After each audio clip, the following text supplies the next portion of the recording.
There's been a lot of talk about the EPA and the impact, obviously, that it has on the energy industry. I think I saw somewhere the other day that Lisa Jackson was quoted as, the administrator of the EPA was quoted as saying that the current, no credible economist attributes the current economic situation to clean air or clean water. Joe, what do you say to that? Well, I don't know, and I'm not an economist. Maybe Kevin can help me bail out on this one. But I do think that if you look at folks who have the responsibility to kind of poll their members, the National Association of Manufacturers, the U.S. Chamber, various groups, they will say that the regulatory environment in the U.S. is a factor. And as someone who was formerly involved in policy and is still watching from the sidelines, one of the concerns that I have is we're creating a regulatory environment both on the energy side and elsewhere that is making it just not as attractive to put manufacturing in the U.S.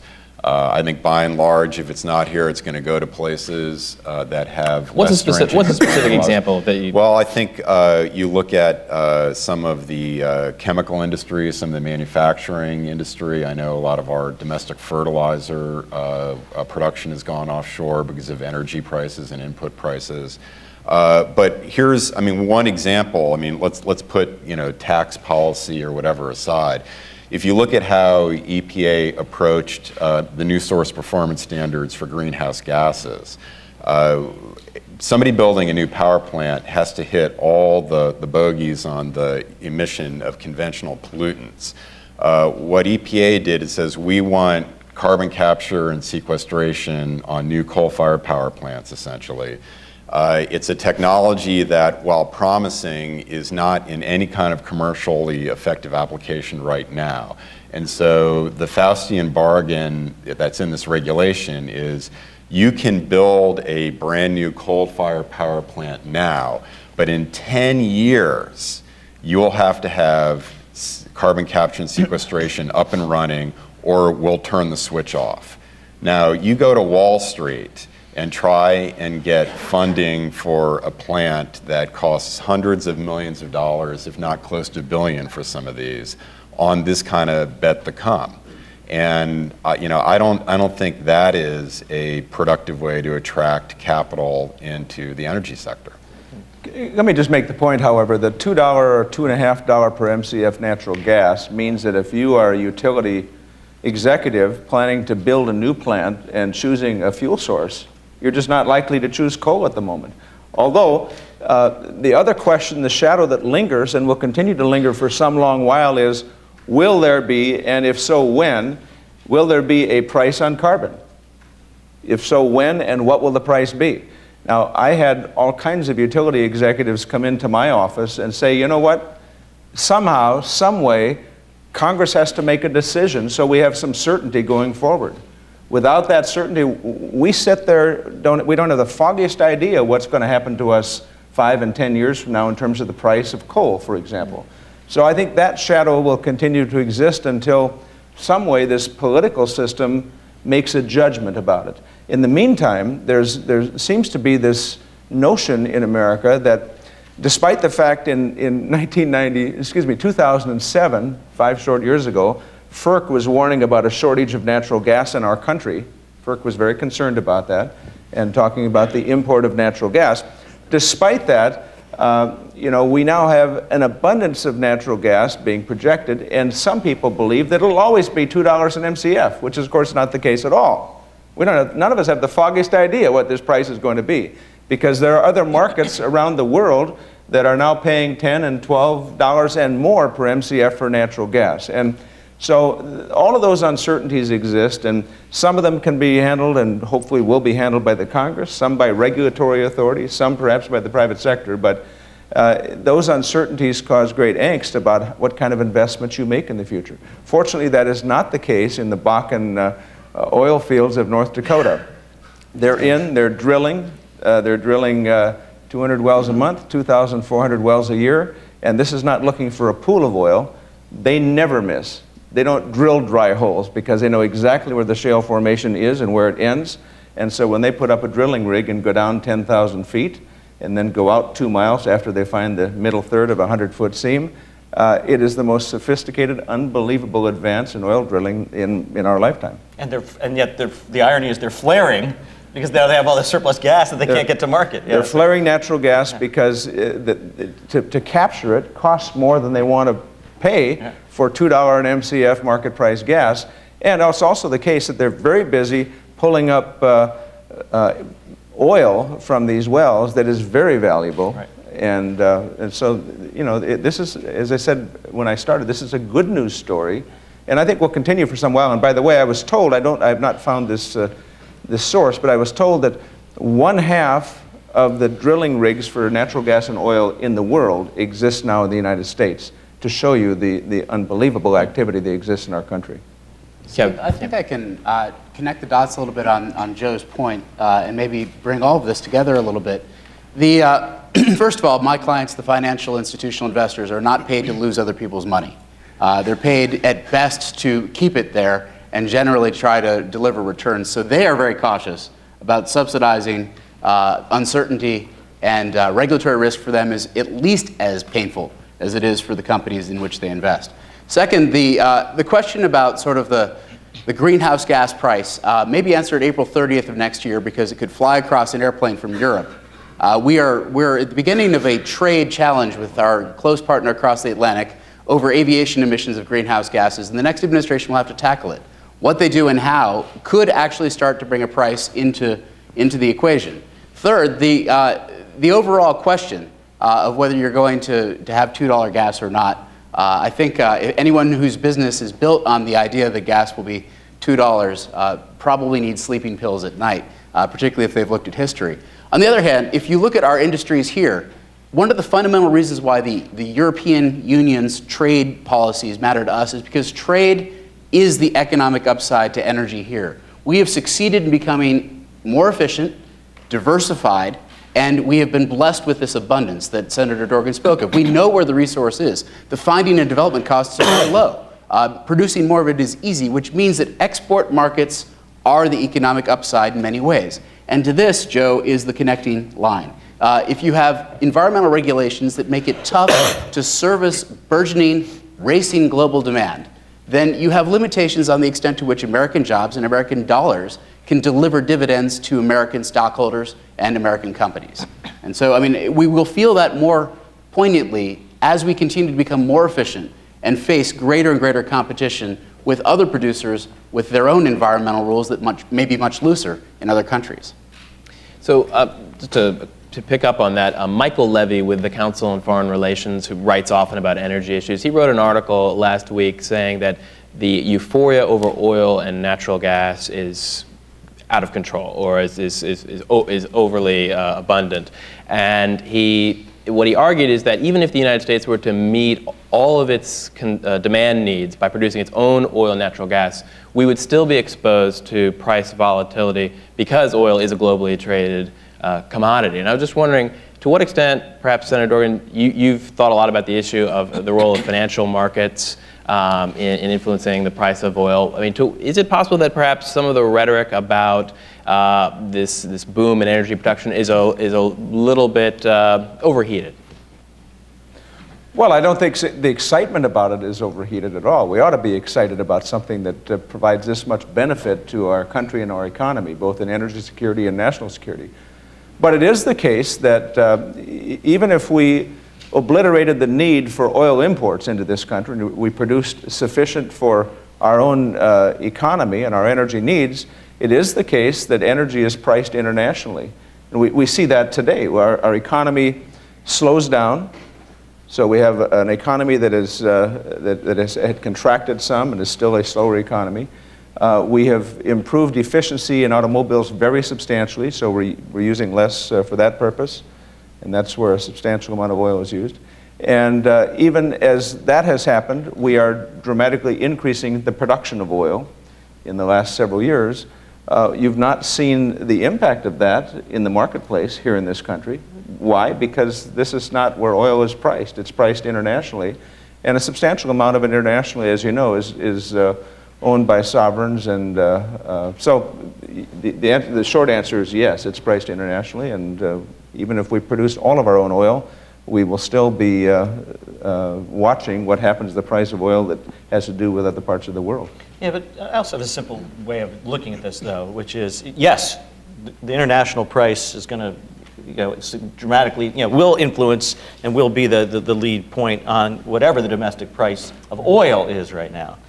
But if we're making more of it here with American, situated companies employing Americans, and those profits are staying in American settings and paying their taxes, then if the price is going up and all that activity is at that end of the ledger, well, more of it is staying here.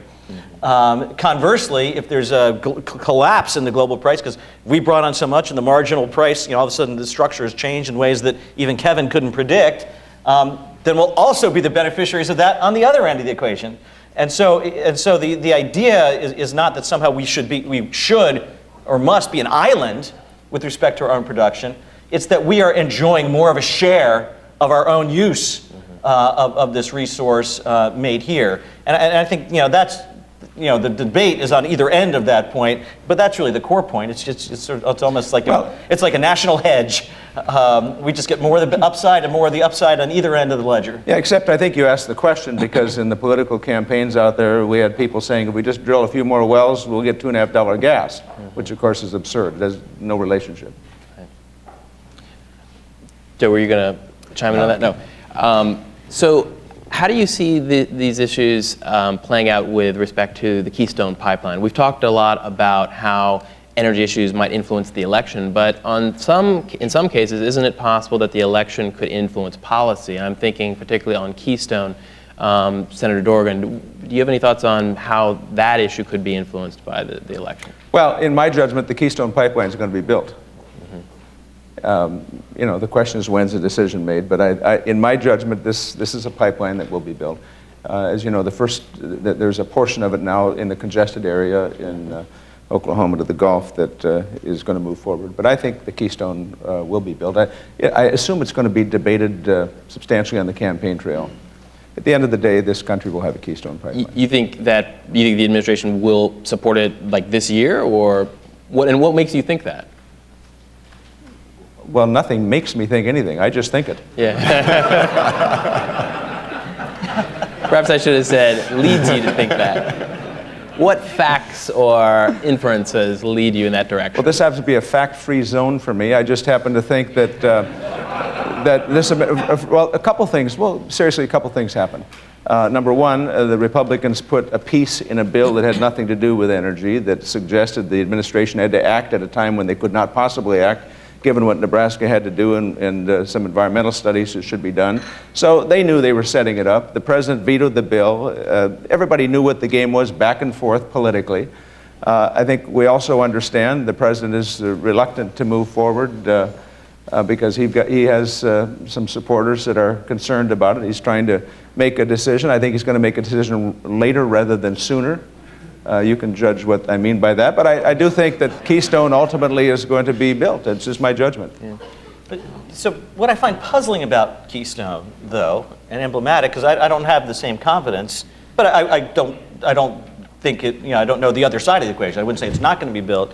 What I find puzzling is at the end of the day, Keystone came down to Nebraska being uncomfortable with the route and the ground level and wanting to look at something different. There's the whole issue about whether oil sands should ever find their way, oil sands production, the oil from that should ever find its way into America. But that's not what's at issue at Keystone on the legal requirements. And so what's puzzling to me is the 3 years of NEPA work that have been done. Right? Remember, the pipeline has to comply with all environmental laws.